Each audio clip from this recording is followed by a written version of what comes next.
साहब आपका स्वागत है। Thank you sir. हम चर्चा कर रहे हैं इरेक्टाइल डिसफंक्शन पर। आपसे जानना चाहेंगे क्या स्टेरॉइड्स के सेवन से या फिर जो रिक्रिएशनल ड्रग्स होते हैं क्या उनसे भी ईडी का खतरा रहता है? डेफिनेटली जब आप स्टीरॉइड खा रहे हैं तो स्टीरॉइड्स के बहुत सारे साइड इफेक्ट्स आते हैं। स्टीरॉइड से आपके पैनिस के अंदर ब्लड का सर्कुलेशन रिड्यूस हो सकता है। स्टीरॉइड से आप में लॉस ऑफ लिबिडो का सिचुएशन आ सकता है। लॉस ऑफ लिबिडो मीन के आपके इरेक्शन होता है बट आपका मन ही नहीं होता है जी। आपका मन नहीं हो रहा, that on the other hand can lead to this erectile dysfunction. Steroid से जो डायरेक्ट इंपैक्ट आता है दैट इज ब्लड सर्कुलेशन का जो रिड्यूस होना है आपके पैनिस के अंदर। So it's always better not to take steroids. But in case अगर आपकी किसी मेडिकल कंडीशन में आपके डॉक्टर को लगता है कि आपके लिए स्टीरॉइड जरूरी है, इन दैट केस आपको स्टीरॉइड लेना पड़ता है बट अपने डॉक्टर की सुपरविजन में। उस हालात में अगर आपको ऐसा लगने लगता है कि जब से आपने स्टीरॉइड लेना शुरू किया उस टाइम अगर आपको लगने लगे कि आपके इरेक्शन में दिक्कत आ रही है तो आप फौरन अपने डॉक्टर से बात कीजिए कि जब से मैंने ये शुरू किया तब से मुझे इस तरीके दिक्कत आने लग गई है। बट यहां पे एक और बहुत जरूरी बात कहना चाहूंगा, हमारे कंट्री में सेल्फ मेडिकेशन का ट्रेंड बहुत ज्यादा है जी। कोई भी प्रॉब्लम छोटी मोटी जिनको लोग कहते हैं उनके लिए लोग अक्सर अपने आप दवाएं खाते हैं या केमिस्ट से जाके दवा ले ली, केमिस्ट की एडवाइस से दवाएं ले ली। सो आपको कोई भी समस्या होती है आप अपने आप किसी भी चीज के लिए सेल्फ मेडिकेशन मत कीजिए, बिकॉज आपको बहुत बार पता भी नहीं होता कि आप स्टीरॉइड खा रहे हैं इवन सेल्फ मेडिकेशन में। तो आपको सिर्फ ये लगता है कि ये गोली खाने से मैं ठीक हो जाता हूं। आप स्टीरॉइड से दूर रहिए, सेल्फ मेडिकेशन से दूर रहिए। इन केस अगर आपके डॉक्टर ने स्टीरॉइड के लिए बोला है आपको तो उनकी सुपरविजन में जितनी डोज उन्होंने बोली सिर्फ उतनी डोज ही लीजिए।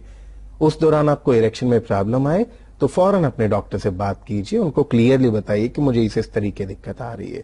तो उनको जरूरत लगेगी तो वो स्टीरॉइड को चेंज करेंगे, डोज कम करेंगे, या फिर जरूरत नहीं उनको उस टाइम पे महसूस हो रही तो हो सकता है वो बंद भी कर दें। जी, रिक्रिएशनल ड्रग्स का भी मैंने जिक्र किया था, तो ये क्या होते हैं और क्या इनसे भी ईडी का खतरा रहता है? डिफरेंट जो आप नशे, अफीम, पोस्ट, स्मैक, लॉट्स ऑफ ऐसे नशे हैं जो लोग अक्सर सोसाइटी में यूज करते हैं और कई बार वो ये नशों को सिर्फ और सिर्फ इसलिए यूज करते हैं कि मुझे इजैकुलेशन का टाइम ज्यादा मिल जाएगा।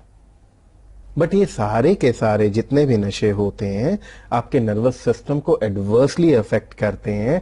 इनसे आपके पैनिस के अंदर ब्लड सर्कुलेशन रिड्यूस हो जाएगा, आपके ब्रेन और पैनिस की म्यूचुअल जो कनेक्टिविटी है उसमें ब्रेक डाउन होगा।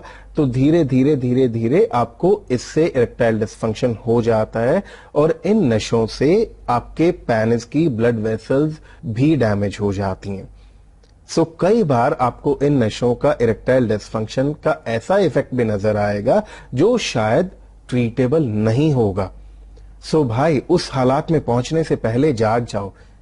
ये ना हो कि ये कुछ देर का जो आप मजा लेते हो कुछ भी नशा करके, बिकॉज आपका मजा कितनी देर का है जी, कुछ मिनट कुछ घंटे, बट अगर उस कुछ देर के मजे में आपको जिंदगी भर की सजा मिल गई फिर बहुत ज्यादा मुश्किल में आ जाओगे। सो बेहतर होगा अगर आप ऐसे नशे करते हैं तो फौरन इसे बंद कर दीजिए, क्योंकि अल्टीमेटली इन्होंने आपकी जिंदगी और सेहत और सेक्स लाइफ सबको तबाह करना है। So it's better to quit all these bad things. बिल्कुल। तो अगर आपकी भी सेक्स संबंधी कोई समस्या है, डॉक्टर दीपक अरोड़ा से आप अपॉइंटमेंट लेना चाहते हैं या फिर ऑनलाइन कंसल्टेशन चाहते हैं तो स्क्रीन पर दी गई डिटेल्स पर आप संपर्क कर सकते हैं। डॉक्टर साहब, बचा कैसे जाए अगर कोई नशे का सेवन करता है या फिर एडिक्ट है, तो क्या आप टिप्स देना चाहेंगे कि कैसे इससे दूर रहा जाए? नशे को छोड़ने का सबसे पहला तरीका क्या होता है? सबसे पहले तो आपके अंदर से आवाज आनी चाहिए ना कि आई वांट टू क्विट, जिसे हम बोलते हैं डिटर्मिनेशन जी, इच्छा शक्ति। सो जब आप जानते हो कि मैं गलत कर रहा हूं तो क्यों नहीं रोक देते हो उसको? अपने अंदर उस इच्छा को पैदा करो कि मुझे अच्छी तंदुरुस्त जिंदगी जीनी है। ये थोड़े दिन महीने की ऐसी जिंदगी नहीं जिसमें मैं खुद में ये महसूस कर रहा हूं कि मुझे मजा आ रहा है, बट अल्टीमेटली मैं अपनी जिंदगी को अंदर से काटता जा रहा हूं।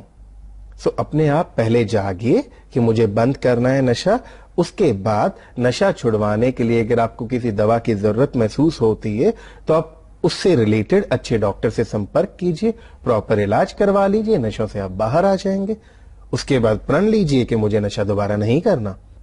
ایکٹیو لائف سٹائل اپناؤ, جاگنگ, واکنگ, فزیکل ایکسرسائز آپ شروع کرو, اچھی ڈائٹ لینا شروع کرو, نشوں کو پرماننٹ بائے بولو, and you can come back again in the same good sex life. Doctor صاحب چرچا کو ہم آگے بڑھائیں گے, لیکن فی الحال ہمیں ایک چھوٹے سے بریک لیے رکنا ہوگا. سیکس سمادھان میں رکتے ہیں ایک چھوٹے سے بریک لیے, بریک کے بعد جلد لوٹتے ہیں.